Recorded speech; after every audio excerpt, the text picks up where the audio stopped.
Listen, all nations will come against Israel. The United Nations, which represents the world, see how they vote when it comes to things concerning Israel.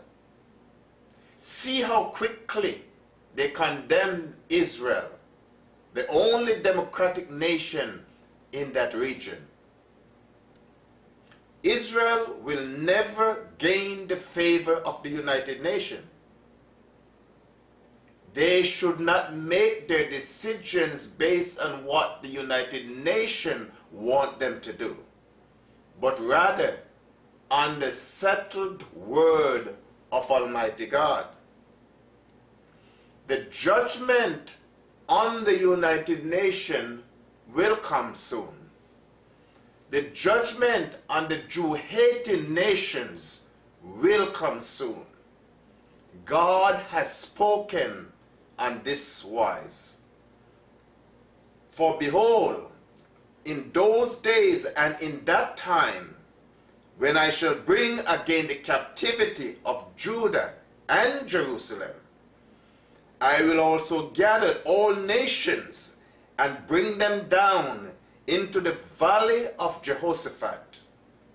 And I will plead with them there for my people and for my heritage Israel, whom they have scattered among the nations and parted my land. The land is God's land. He is the rightful owner, but he gave it as an everlasting inheritance to the Jewish people. Not to the Muslims, but to the Jews. The name Palestine was invented by the God-hater, whose name was Hadrian, the Roman emperor. This vile demonic servant of the devil,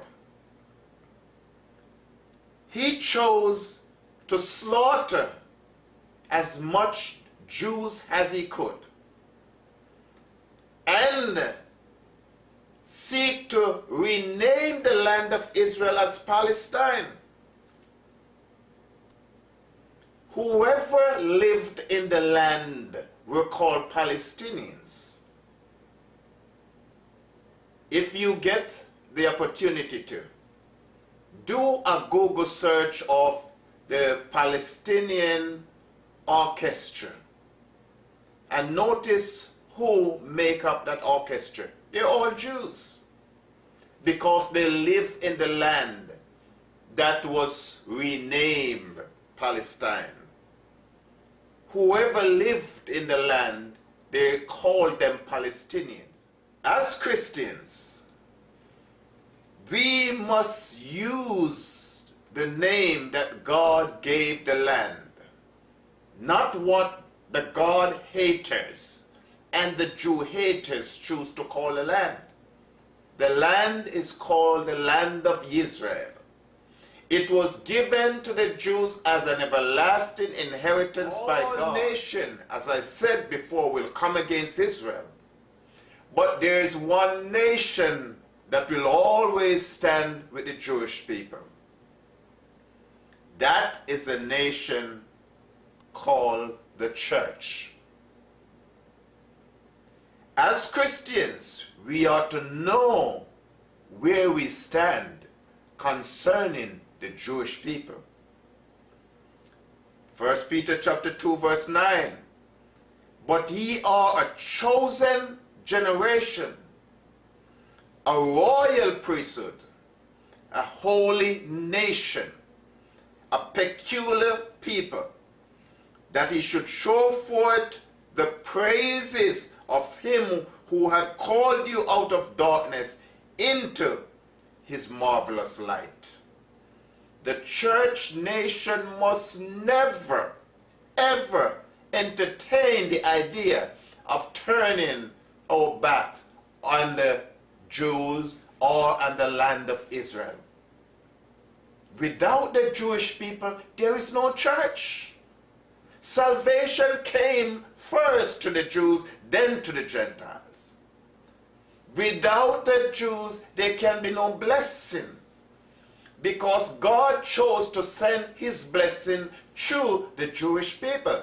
Through you, Abraham, through your seed, shall all the nations of the earth be blessed. It's not a matter of what we think. It's not a matter of my opinion. It's a matter that, do you believe the word of God? If you want to protest, then take it up with God. It is his plan. So many so-called Christians today get upset when you seek to defend the Jewish people. So many so-called Christians today seek to justify their anti-Semitism with irrational logic.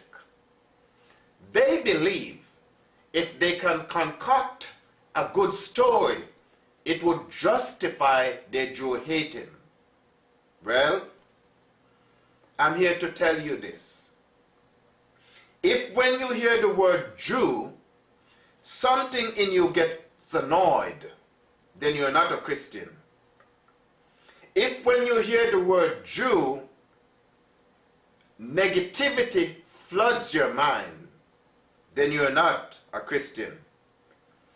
If when you hear someone say Israel, you get angry at the Jews, and land for peace start to swim around in your head, then you're not a Christian.